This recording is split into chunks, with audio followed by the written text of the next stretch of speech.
Good morning. How's everyone doing today? So, as a lot of people know, Abraham will be teaching, I believe it's 28th in Peru, and he'll be going live with everyone over there and giving a little bit of information out to the world. What I do want to go over is, since we are doing a seminar, it'll be over organized planning. And see, this organized planning will be the whole month. And we'll start breaking down what organized planning means and how you can apply it to your everyday life, whatever you're doing, because organized planning is very important in everything that we do. And without organized planning, we're very, I guess, we're all over the place. We'll say it like that. Sporadic. That was the word I was thinking. So organized planning is very important. We just need to learn how to apply it.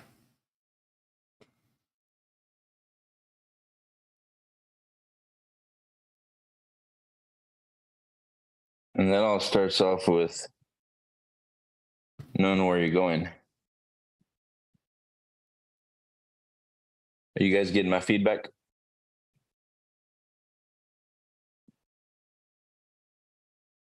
Can you hear me? Yes. Okay. So it's all about having a plan. And the plan tells us where we're going.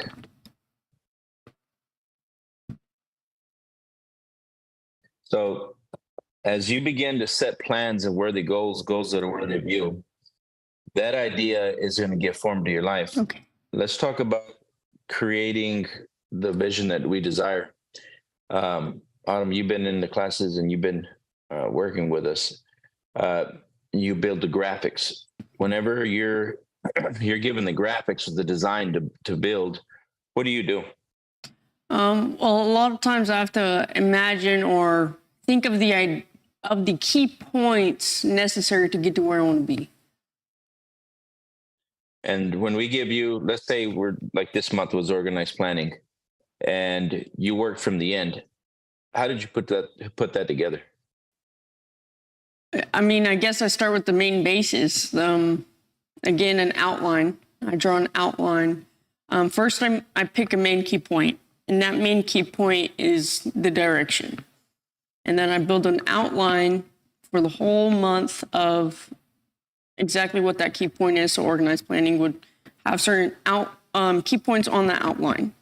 And based off of that outline, it would have little smaller key points that I would review over those other main key points, if that makes sense, and make sure that the slides are right with those, and then as well as the workbooks that we use every month.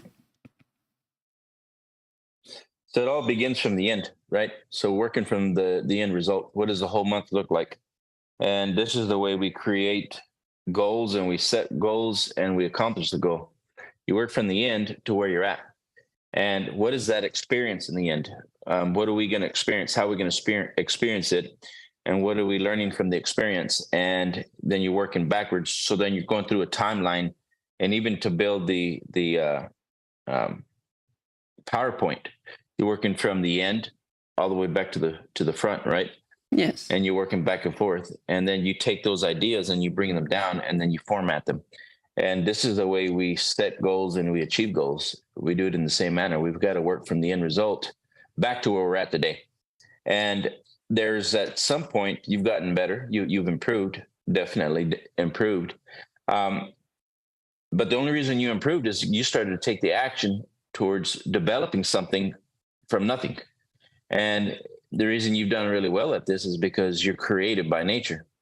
So you flourish in this settings. But that's the only way that you would have grown. The way you've grown is because you took the idea and you ran with it, and then you made it your own. You learned along the way. But really, this is the creative process as well. Everything in life was developed from people that were willing to go into the unknown, take their ideas, bring them down, and organize it on purpose. Vincent van Gogh, his saying was, "I dream my painting and then I paint my dream." And this is exactly the way creation is made, and that's an organized process.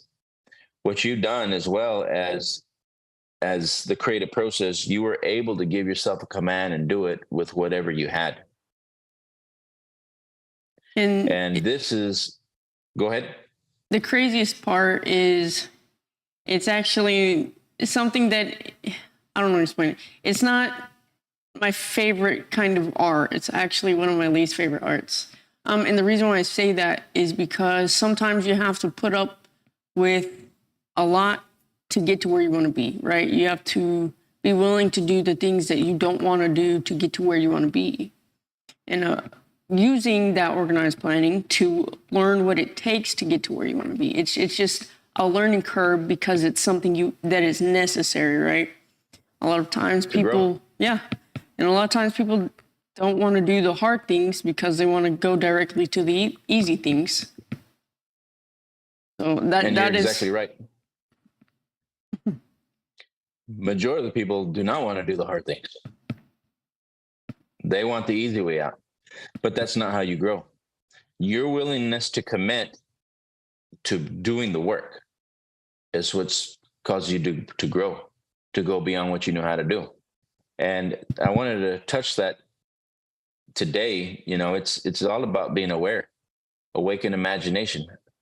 You got to be aware enough to take whatever you have, whatever tools that you have today, whatever resources that you have, and put those into action. And do things on purpose. Do things that you're not going to want to do. But the person that can do this every day will be the person that succeeds. Will be the person that accomplishes and does great things and does things that are not normal. And they're rare. One of the biggest things in my growth was doing the thing that I didn't know how to do. And that's the one thing that I continue to do today, continue to practice. I have goals and I do things on purpose. A lot of times, like you said, I did things that I did not want to do. And nobody else is going to do it, though. Oh yeah. Not a lot of people have that drive to go outside of the box. They stick with what they know, never really realizing that because they stick to what they know, they'll always stay at what they know.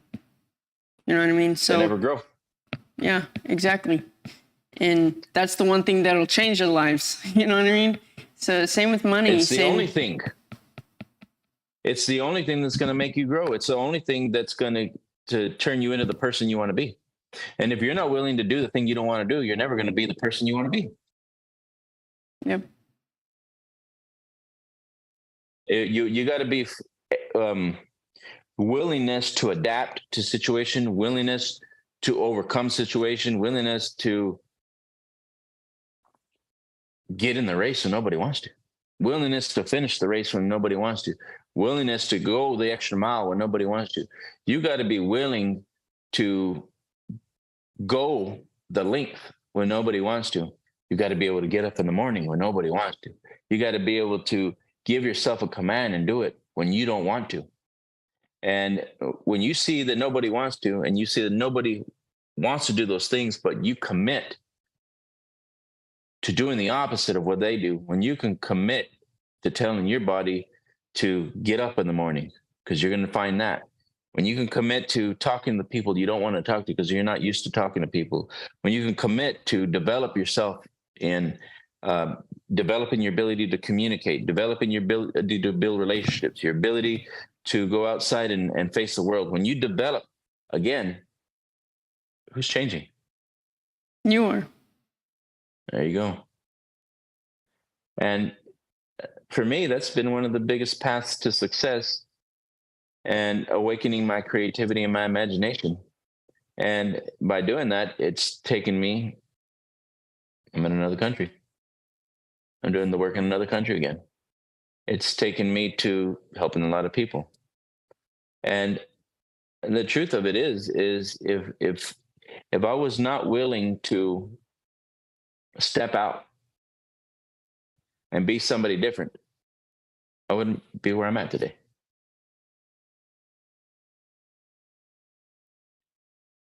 Most, Let's take a go ahead. No, I was going to hit another key point, but I'd probably go on a rabbit trail. I was going to just say that most successful people don't become successful out of nowhere. It's through doing things that regular people don't do, and they apply this information to their everyday life to get to where they want to be.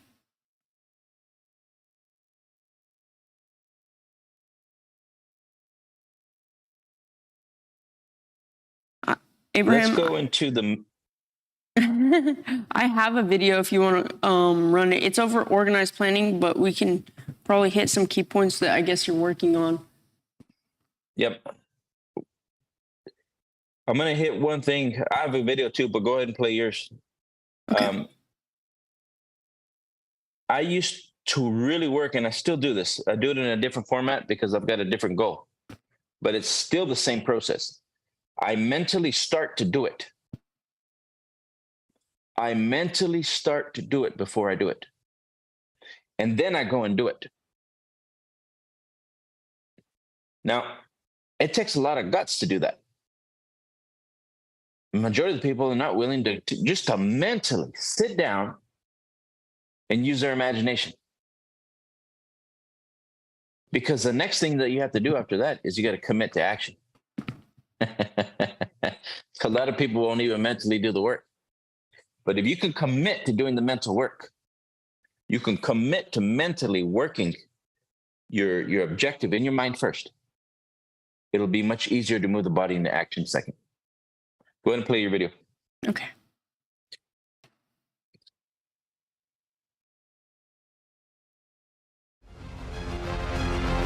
Organized planning is very, very important. You follow this particular lesson to the letter, and you have done yourself a big favor. Organized planning is the crystallization of desire into action. Well, we've gone 4 or 5, now we're at number 6. This is vitally important, organized planning. You follow this particular lesson to the letter, and you have done yourself a big favor. You see, without an organized plan, you become the plaything for what's going on around you. And that's what most people do. They're pulled here and there and all over the place. People's suggestion, the radio, the television, on it goes. You want to take control. Rather than work from the outside in, you want to work from the inside out. This is where you go from the abstract to the concrete with your desire. It's where it's the crystallization of your desire into action. Now, Napoleon Hill dedicated, in my particular lesson, 60 pages to this one subject. 60. That's almost twice as many as the other principles that he was working with. Organized planning is very, very important. Now, to execute this step properly, it's not just your business or your idea that must get organized. You know, it's also you as an individual. You see, we've got to get ourselves going. We've got to get ourselves properly organized, not just the business or the idea. Now, he's got 4 steps here. A, ally yourself with a group of as many people as you may need for the creation and carrying out of your plan, making use of the mastermind principle described in a latter chapter. Compliance with the instructions, absolutely essential. Don't neglect this. B, before forming your mastermind alliance, decide what advantages and benefits you may offer the individual members of your group in return for their cooperation. No intelligent person would either request or expect to work without adequate compensation, although this may not always be in the form of money. C, arrange to meet with the members of your mastermind group at least twice a week, and more often, if possible, until you have jointly perfected the necessary plan or the plans for the accumulation of money. Now, D, maintain perfect harmony between yourself and every member of your mastermind group. Napoleon Hill was emphatic when he pointed out that if you fail to carry out this instruction to the letter, you may expect to meet with failure. Now, Hill knew something about this. This was a stickling point with his mentor, Andrew Carnegie. If people didn't work in harmony, like he said, he made room for somebody to take their place. That was essential. Do you know, and when you stop and think about this, it's so important. If people are not working in harmony, what's going on? You've got all kinds of chaotic energy going on, and that's what manifests in results. When you've got a team that are really working smoothly and in harmony, like we mentioned with Newt Rockney, his team was in harmony because that's the kind of leadership he provided. That's the kind you want to provide. That's the kind of leadership, and that's the kind of lesson that you want to follow. Keep in mind these important facts. First, you're engaged in an undertaking of major importance to you. To be sure of success, you must have plans which are faultless. Second, you must have the advantage of the experience, education, native ability, and imagination of other minds. This is in harmony with the methods followed by every person who has ever accumulated great fortunes. And goodness knows, no one knew them better than Hill. And he points out if the first plan which you adopt does not work successfully, replace it with a new plan. If this plan fails to work, replace it with another one, in turn, and another one, and so on until you find a plan which does work. All right? Right here is the point at which the majority of people meet with failure because of their lack of persistence in creating new plans to take the place of those that fail. All these top leaders, Edison, James J. Hill, Henry Ford, they were persistent. They had the picture in their mind. Think about it for a minute. James J. Hill, he's going to build a railroad from the east to the west coast of the United States. Most people wouldn't even. Abraham? Yep. You want to stop it right here? Yeah, we're hitting a lot of key points. So we'll do a couple at a time.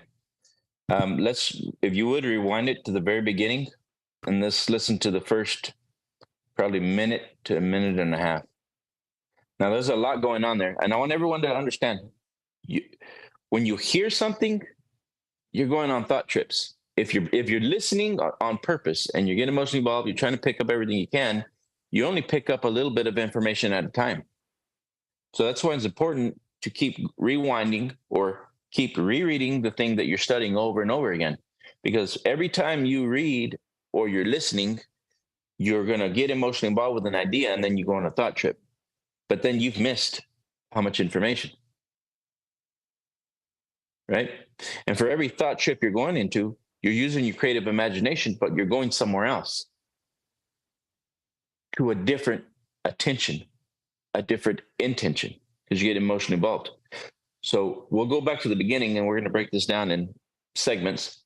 So let's start from the beginning. Let's from the first minute. I think there's quite a bit in the first minute to minute and a half. Okay. Hill dedicated, in my particular lesson, 60 pages to this one subject. 60. That's almost twice as many as the other principles that he was working with. Organized planning is very, very important. Now, to execute this step properly, it's not just your business or your idea that must get organized. You know, it's also you as an individual. You see, we've got to get ourselves going. We've got to get ourselves properly organized, not just the business or the idea. Now, he's got 4 steps here. A, ally yourself with a group of as many people as you may need for the creation and carrying out of your plan, making use of the mastermind principle described in a latter chapter. Compliance with the instructions, absolutely essential. Don't neglect this. B, before forming your mastermind alliance, decide what advantages and benefits you may offer the individual members of your group in return for their cooperation. No intelligent person would either request or expect to work without adequate compensation, although this may not always be in the form of money. C, arrange to meet with the members of your mastermind group at least twice a week, and more often, if possible, until you have jointly perfected the necessary plan or the plans for the accumulation of money. Now, D, maintain perfect harmony between yourself and every member of your mastermind group. Napoleon Hill was emphatic when he pointed out that if you fail to carry out this instruction to the letter, you may expect to meet with failure. Now, Hill knew something about this. This was a stickling point with his mentor, Andrew. Abraham, you want me to go ahead and stop it right there? Yep. First, you got to get yourself in order. Why do we need to get ourselves in order?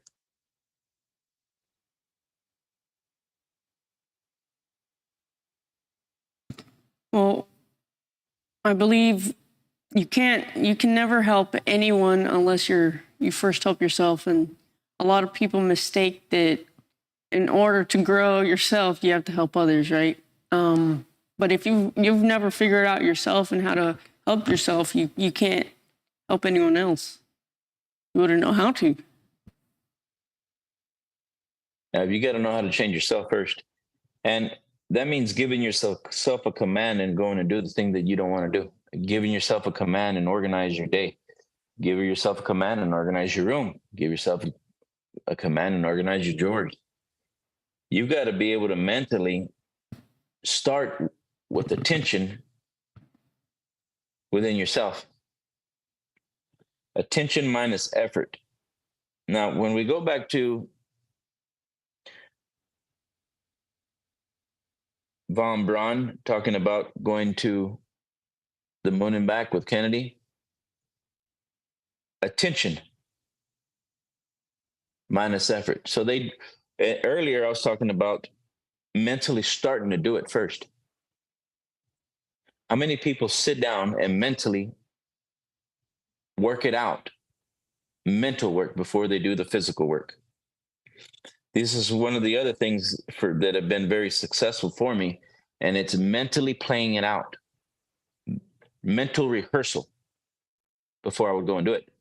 And the more I mentally rehearsed my idea, the better, swifter, quicker, and faster I would move. Because I was acting it out before I would do it. Many times I would act it out in my mind, and I would see things and I'd like, no, I didn't like that one. And I would rewind it and I'd start all over from the beginning. How was I able to mentally rehearse the objective? I would get into the spirit of it. Now, this is where you intensify yourself. You get so much involved with your desire. And Van Gogh, I dream my painting, then I paint my dream. Attention minus effort means intention, attention, and then direction. Now, this is what I call putting things in the right order. You're going to put yourself in order by attention minus effort. That means you're going to get emotionally involved with your desire. You're going to begin to think. You're going to begin to use the mental power from within, and you're going to intensify it with the desire. That intention creates direction. The intention becomes attention. Intent is attent. So when I mentally get involved and I intensify my vision, I see myself in the future in Peru. That's the intention. And then I've got to, from intention, I've got to go to attention. Well, what am I doing? Directing. And then there you go. What am I directing? The mind, spirit. And as I intensify the intention, I get attention, which gives me direction.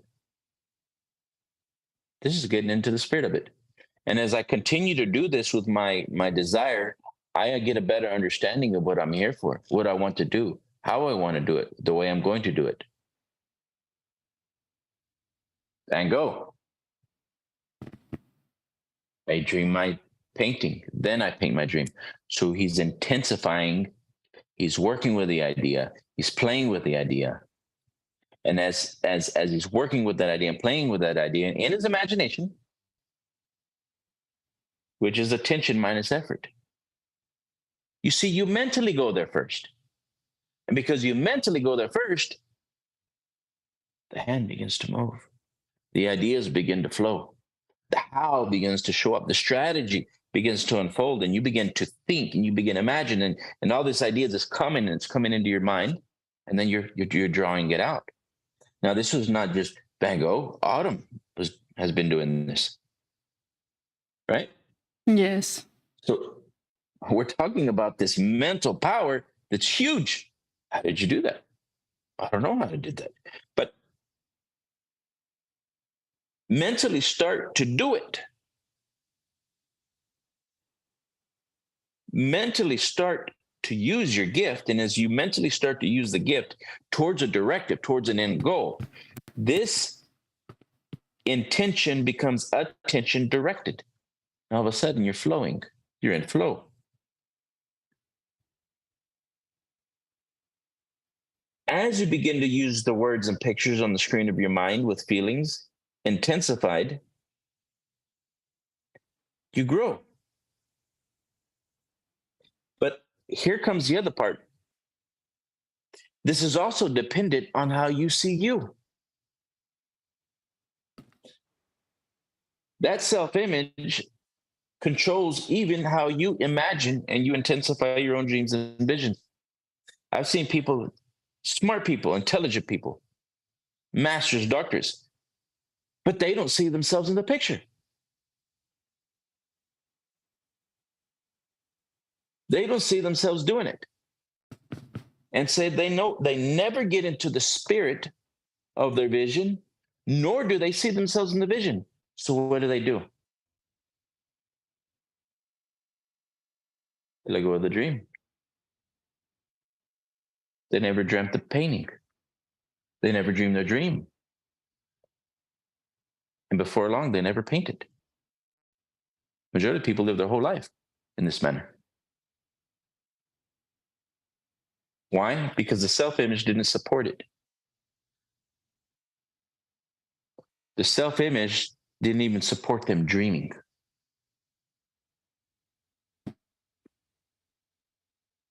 And everybody can do it. If that self-image is not in harmony with your desire and your vision, you won't even sit down to use your creative imagination to think yourself through the process of an organized plan. Now we're starting to describe why your organized planning is so important, but as well as why your self-image is just as important.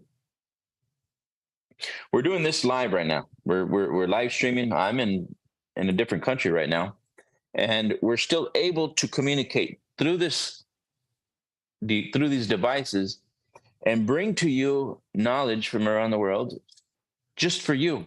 The question is, what are you going to do with it? If you're scrolling through this and you found it and you're looking at it, it's because you're meant to see it. Some of you may see it later on. We're live streaming and do this on purpose. We do this to help people really realize that you're the only one that can change you. And you're the only one that could ever even bet on you. We do these classes Monday through Friday, and we're doing the Scaling for Life. We're teaching people 1 hour a day of how to really, really understand that it's them. You're the only problem you'll ever have, and you're the only solution. And the greatest thing is that you got a choice. We have a choice to live the way we want to live, but you got to make a choice to change you, because nobody else can or will. Yeah. We teach our programs Saturdays, Master Your Lifestyle, where we teach you step by step of how to, one, learn how to think, how to set worthy goals, how to set goals that are worthy of you, and then how to develop yourself in the person you want to be. We have our Business Matrix program where we teach people about business, how to create leadership, how to lead themselves, how to lead a team, how to lead a company. We have Creator's Lifestyle during the week. If you can't make the Saturdays, we got the Tuesdays for you. And then we have Monday through Friday, where it's through repetition that you really begin to know you better. You get a better understanding and you stay on track. The key is nobody can change you. The key is that you have to bet on you. And then you've got to give yourself a command and do it.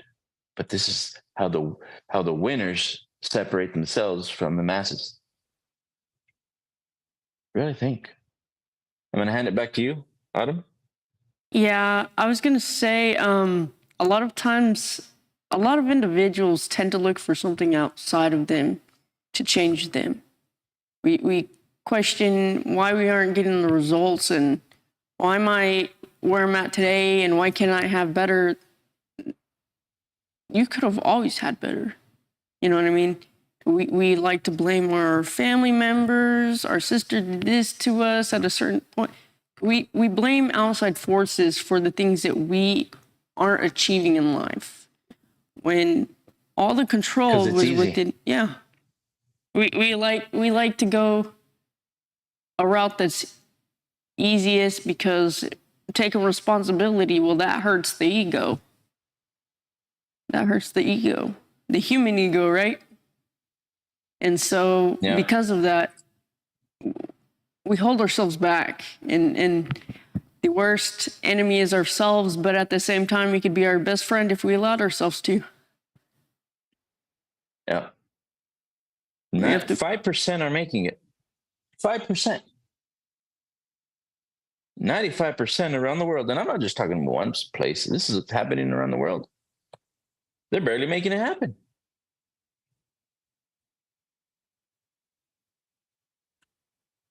How can you break out of a prison you don't even know you're in?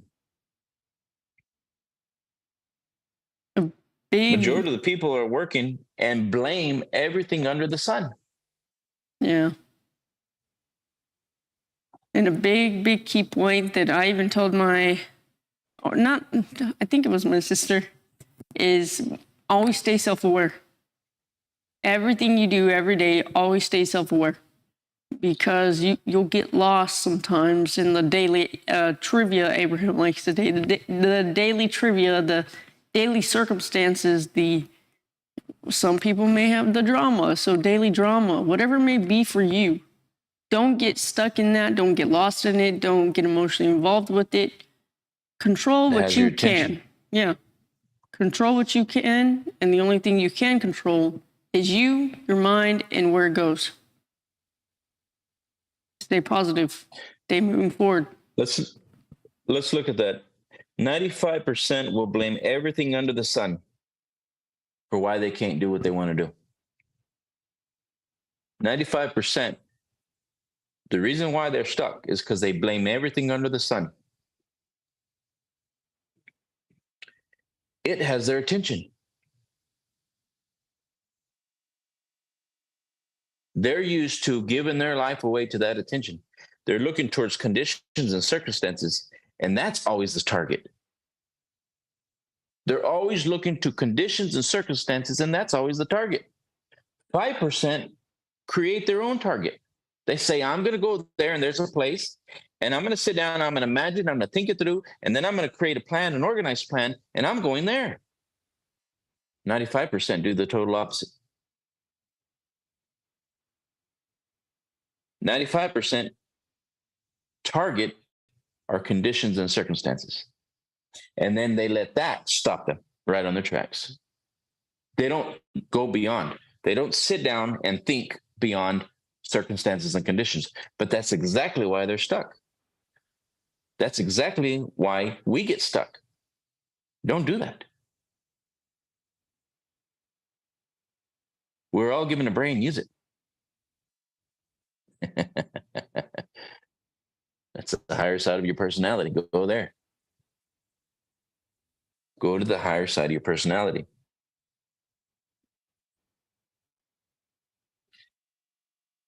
If you do not want to accept responsibility, it's your fault that you haven't changed.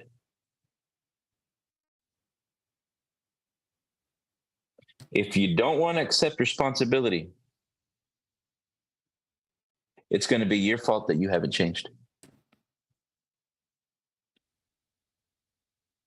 We can say all day long it's because of him, it's because of her, it's because there's no money. I've heard this several times. There's no money. The money is everywhere around you. Really sit down and think.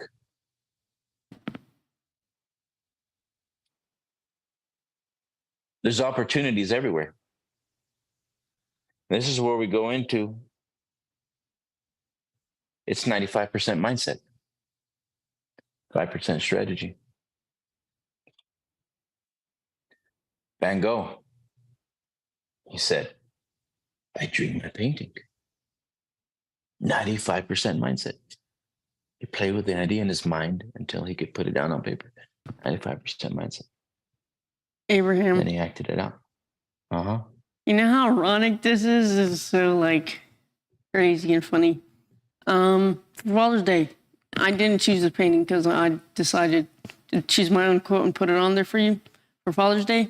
I'm making you a painting, and I was going to write that quote on that painting, but I chose not to. I decided to build my own.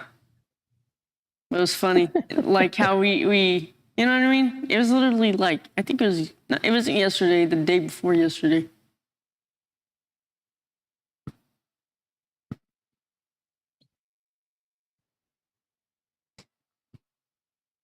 When we look at this 95% mindset, it's because it's a vision on purpose. Now, when we can develop ourselves to have and operate on a 95% mindset, that means you're going to create 95% of your day.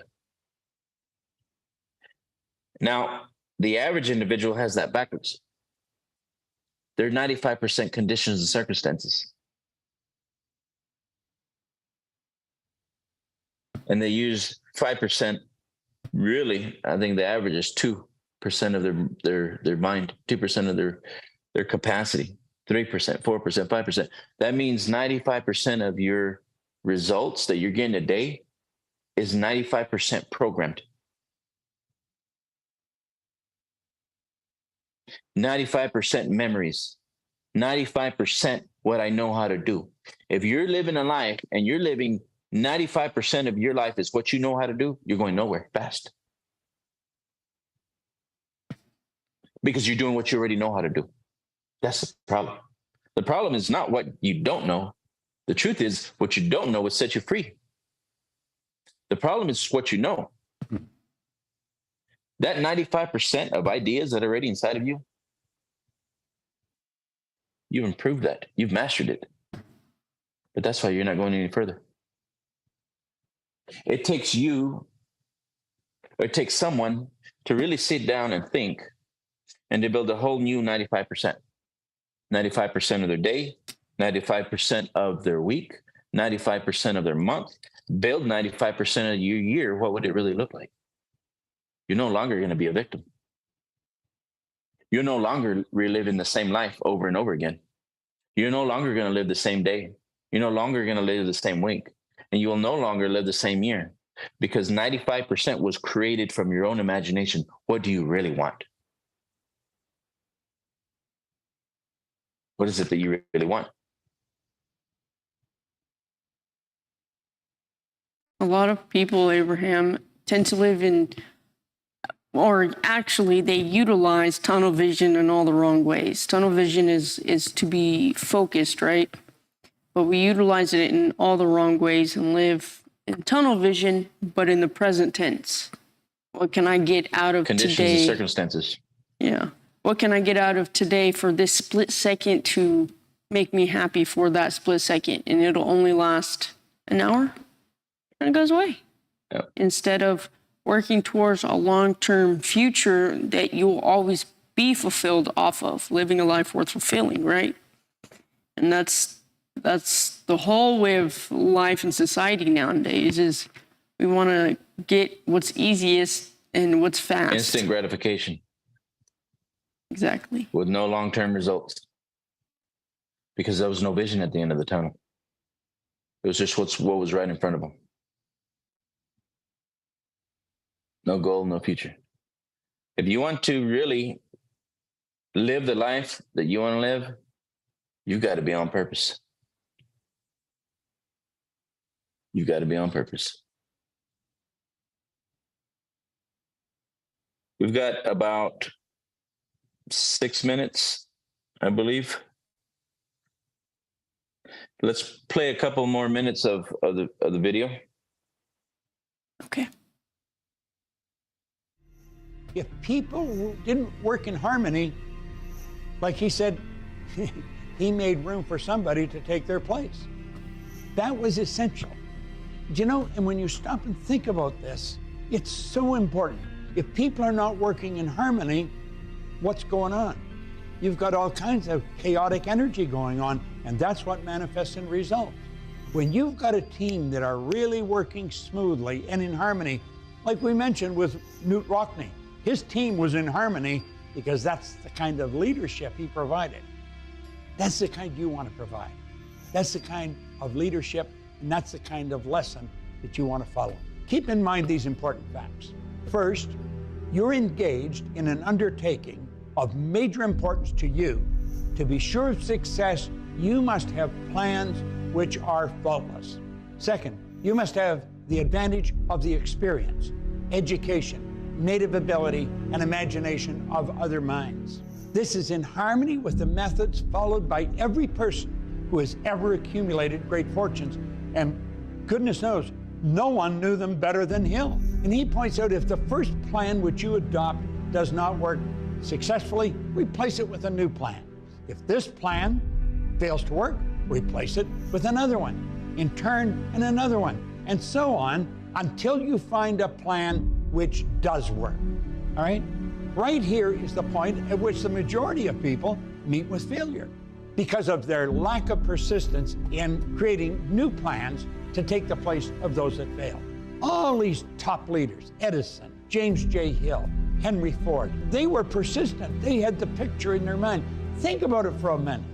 James J. Hill, he's going to build a railroad from the east to the west coast of the United States. Most people wouldn't even be able to conceive the idea. He not only conceived it, he did it, but he met with failure.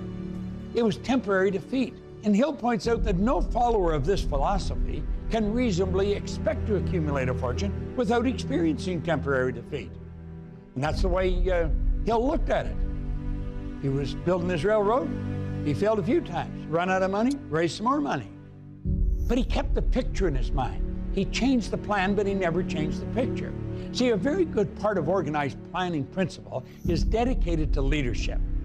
It's very, very important. Hill points out there are two types of people in the world. One type is known. I'm going to go ahead and pause it there. He's about to go into another subject. He was going over strategy and building a vision. With anything, you must have a goal, but your goal must have an outline. Okay, we had talked about it at the very beginning, and that's a very important key point, right? Abraham just went to Peru, but he did have the direction, but he needed to know which, I guess, the airport has like different, they have a bunch of unit stalls, right? And he had to know which unit stall he was going to go to get to Peru. If he took the wrong one, he could be flying to Dubai, right? So that vision creates that outline. And sometimes that outline leads you somewhere else, and you may not even know where that that strategy is going to lead you. So that's why I stopped it. It's very good to build outlines, build a plan, build your vision boards, whatever it may be for you. I know a lot of people put a vision board on their phone too. But you need a vision, you need the plan, you need the actions that'll go hand in hand with that.